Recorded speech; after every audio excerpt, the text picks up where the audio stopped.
बिहार के बाद अन्य राज्यों में गहन मतदाता पुनर्निरीक्षण को लेकर सियासी विवाद खत्म होने का नाम नहीं ले रहा है।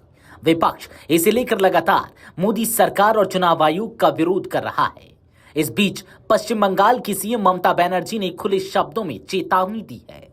उन्होंने कोलकाता में तृणमूल कांग्रेस की छात्र शाखा की एक रैली को संबोधित करते हुए कहा कि वह किसी को भी लोगों का मताधिकार नहीं छीनने देंगी। कोलकाता में तृणमूल कांग्रेस की छात्र शाखा की रैली को संबोधित करते हुए ममता बनर्जी ने दावा किया कि भाजपा ने मतदाता सूची से मतदाताओं के नाम हटाने के उद्देश्य से सर्वेक्षण करने के लिए देश भर से पश्चिम बंगाल में 500 से ज्यादा टीमें तैनात की हैं। रैली में मौजूदा लोगों को संबोधित करते हुए ममता बनर्जी ने कहा कि अब आपको खुद जांच करनी होगी कि आपका नाम अभी भी मतदाता सूची में है या कट गया है।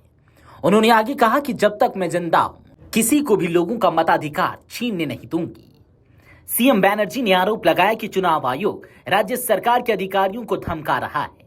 उन्होंने दावा किया कि आयोग का अधिकार क्षेत्र केवल चुनाव के दौरान के 3 महीनों तक है, पूरे साल नहीं। आगे बोलते हुए उन्होंने आरोप लगाया कि भाजपा लोगों को स्वतंत्रता आंदोलन के दौरान बंगालियों द्वारा निभाई गई भूमिका को भुलाने की कोशिश कर रही है। उन्होंने कहा कि अगर बंगाली भाषा ही नहीं है तो राष्ट्रगान और राष्ट्रीय गीत किस भाषा में लिखे गए हैं। वे चाहते हैं कि लोग स्वतंत्रता संग्राम में बंगालियों की ऐतिहासिक भूमिका को भूल जाएं। हम इस भाषाई आतंक को बर्दाश्त नहीं करेंगे। इस दौरान सीएम ममता ने बिना नाम लिए वीर सावरकर पर भी गंभीर आरोप लगाए। उन्होंने सावरकर को अंग्रेजों का एजेंट बताते हुए कहा कि उन्होंने जेल से बाहर निकलने के लिए वचन दिया था।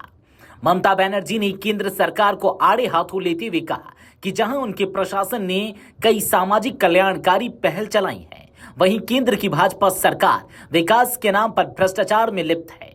ममता बनर्जी ने कहा कि हम महिलाओं के लिए लक्ष्मी भंडार योजना लेकर आए हैं, जबकि भाजपा के पास भ्रष्टाचार भंडार है।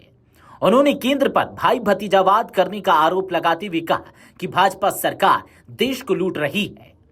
वहीं टीएमसी के राष्ट्रीय महासचिव अभिषेक बनर्जी ने भी गुरुवार को भाजपा पर तीखा हमला बोला और आरोप लगाया कि भगवा पार्टी मतदाता सूची के विशेष गहन पुनर्निरीक्षण के जरिए मतदाता चुन रही है और बंगालियों के मताधिकार को छीनने की कोशिश कर रही है।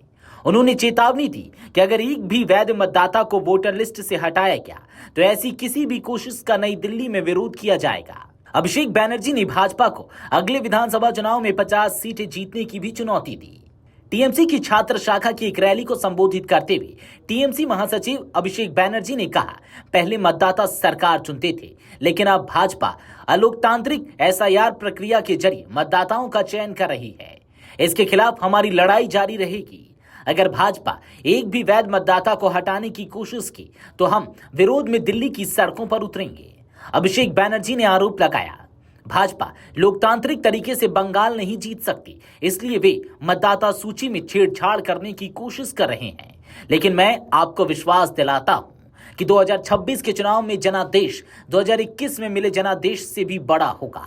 न्यायपालिका का एक वर्ग, भाजपा, केंद्रीय एजेंसियां, हर कोई टीएमसी के खिलाफ है, लेकिन 10 करोड़ बंगाली हमारे साथ हैं। अगर भाजपा में ताकत है तो वे 50 सीटों का आंकड़ा भी पार करके दिखाए। अभी हाल ही में भाजपा नेता दिलीप घोष ने पश्चिम बंगाल की मुख्यमंत्री ममता बनर्जी पर निशाना साधते हुए कहा था कि ममता बनर्जी की सरकार के मंत्री और विधायक सभी जेल में हैं। ममता बनर्जी का सरकार का मंत्री, एमएलए, एमपी सब जेल में है। चोर कौन है सारा दुनिया जानता है, सारा देश जानता है। अब एसआईआर शुरू होने के बाद बाकी 1 करोड़ से ज्यादा फर्जी वोटर है, वो भी छंट जाएगा तो ये सरकार भी नहीं बनेगी दोबारा। इसलिए उनको ये डर है, अभी अनस सनक बक रहे हैं। सारा देश में सबसे भ्रष्टाचारी सरकार पश्चिम बंगाल में। बता दें कि पश्चिम बंगाल में अगले साल विधानसभा के चुनाव होने हैं।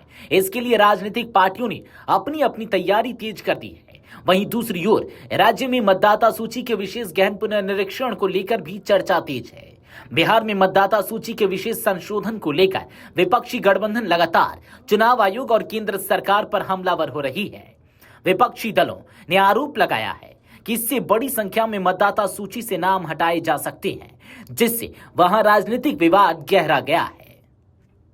वीडियो डेस्क, अमर उजाला.com। अगर आप ये वीडियो YouTube पर देख रहे हैं तो हमारे चैनल को सब्सक्राइब कर बेल आइकन दबाएं और Facebook पर देख रहे हैं तो हमारे पेज को लाइक करें।